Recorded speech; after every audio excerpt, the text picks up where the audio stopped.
Hello friends, तो कैसे सभी लोग। तो आज की इस वीडियो का थंबनेल देख के आपको पता चल ही गया होगा कि आज का वीडियो कौन से टॉपिक पे होने वाला है। आज की इस वीडियो में हम ये डिस्कस करने वाले हैं कि कोई भी करप्ट पेन ड्राइव को हम सॉल्व कैसे करें, उसमें से कुछ भी डिलीट किए बिना, और ये जो सॉल्यूशन है वो 100% वर्क करेगा। वीडियो में आगे बढ़ने से पहले अगर आप मेरे इस चैनल में नए तो मेरे इस चैनल को पहले सब्सक्राइब कर दो और ये वीडियो उन लोगों को शेयर कर दो जिनका पेन ड्राइव करप्ट हो गया और वो अपने पेन ड्राइव को ठीक नहीं कर पा रहे हैं। तो बिना टाइम गवाए आज की इस वीडियो में हम आगे बढ़ते हैं और आपको दिखाते हैं कि कैसे ये सॉल्व होता है। अगर आपका पेन ड्राइव है वो करप्ट हो गया और उसमें ये वाली एरर या फिर ये वाली एरर आ रही है तो आप सही वीडियो पे आए हो। मैंने YouTube पे बहुत सारी वीडियोस देखी, वो बहुत सारे सॉल्यूशन भी बता रहे पर वो 100% सॉल्यूशन नहीं बता पा रहे हैं। वो सिर्फ यही बता रहे हैं कि CMD को ओपन करो, फिर उसमें डिस्क पार्ट टाइप करके एंटर करो, फिर डिस्क लिस्ट टाइप करो, फिर उसमें से लिस्ट आएगा, उस लिस्ट को सिलेक्ट करो, उसके बाद क्लीन टाइप करके एंटर करो, क्रिएट पार्टीशन प्राइमरी टाइप करके एंटर करो। बस क्या आपके सामने आएगा फॉर्मेट स्क्रीन, बस फॉर्मेट कर दो। पर फॉर्मेट क्यों करना है,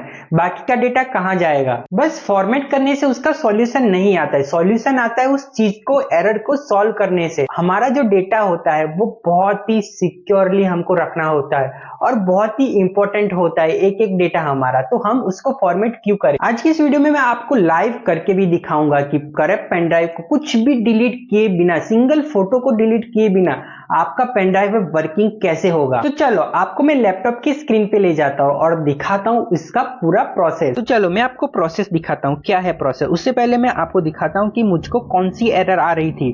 तो जस्ट मैं आपको स्क्रीनशॉट दिखाने की कोशिश करता हूं। जैसे कि ये रहा मेरा जो पूरा डायरेक्टरी है, ये रही, और उसमें जब भी मैं रिमूवेबल डिस्क आई पे जब भी मैं क्लिक करता था तब मुझको ये वाली एरर आ रही थी, द फाइल और directory is corrupted and unreadable. तो ये चीज है मैंने कैसे सॉल्व किया, तो आज मैं उसी के बारे में बताऊंगा। तो इसको मैं कैंसिल कर देता हूं, ठीक है, कैंसिल हो गया। अब मैं आपको प्रोसेस दिखाता हूं। आपको जस्ट विंडोज में आना है, विंडोज में आने के बाद CMD टाइप करना है, एंटर करने के बाद आपके सामने CMD स्क्रीन ओपन होगा, कमांड प्रॉम्प्ट स्क्रीन। बस इसको मैं थोड़ा सा बड़ा कर देता हूं। इसमें कुछ भी रॉकेट साइंस नहीं, आपको एक CMD कोड लिखना है, बस आपको एक कमांड देना है, इसको बोलना है कि चेक, ठीक है, चेक डिस्क, ठीक है, फिर स्पेस देके अब यहाँ पे आपके ड्राइव का नाम लिखना है। आपके ड्राइव का नाम कुछ भी हो सकता है, ABCD, जैसे कि इसके केस में मेरे ड्राइव का नाम है I, तो ऐसे ही यहाँ पे CMD में आपको यहाँ पे I लिखना है, फिर कॉलन देके स्पेस /F टाइप करना है। F क्या है, F हो गया फैचिंग। ये आपके सारे डेटा है उस ड्राइव के अंदर, वो सारी चीजें फैच करेगा और सॉल्व करने की कोशिश करेगा जो भी एरर होगी। जस्ट इसको एंटर करेंगे। अभी एंटर करने के बाद ये वाली प्रोसेस करेगा, ठीक है। अब प्रोसेस पूरा कंप्लीट ना हो जाए तब तक आपको इसको टच नहीं करना है। जैसे कि प्रोसेस हो गया है, ठीक है, ये चीजें मैंने पहले कर ली है, इसलिए यहाँ पे मुझको window has checked the file system and found no problem, यहाँ पे कोई भी प्रॉब्लम नहीं है क्योंकि मैंने ये चीज पहले कर चुकी है, इसलिए यहाँ पे आपको कोई भी टाइप की एरर नहीं दिख रही है, ठीक है। जस्ट सिंपली आपको ये चीजें फॉलो करनी है, आपका जो करप्टेड जो पेन ड्राइव है वो सॉल्व हो जाएगा, उसके अंदर की जो डेटा है सारे डेटा बच जाएगी, उसमें से कोई भी चीज को डिलीट किए बिना आप ये चीजें कर सकते हो। अब जस्ट आप ड्राइव में जाओगे तो देखोगे कि जो मेरा रिमूवेबल डिस्क है वो पूरा का पूरा रेडी हो चुका है, उसमें अब कोई भी एरर नहीं है, प्ले मैं कर सकता हूँ।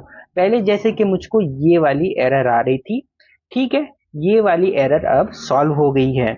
तो फ्रेंड्स, कैसी लगी आपको वीडियो। अगर आपको मेरी वीडियो इंफॉर्मेटिव लगी हो तो मेरे इस चैनल को सब्सक्राइब कर दो और ये वीडियो उन लोगों को शेयर कर दो जिनको इस वीडियो की ज्यादा से ज्यादा जरूरत है। तो मिलते हैं अगले वीडियो में कुछ नया लेकर, कुछ एक्साइटिंग सा लेकर। तब तक के लिए बाय।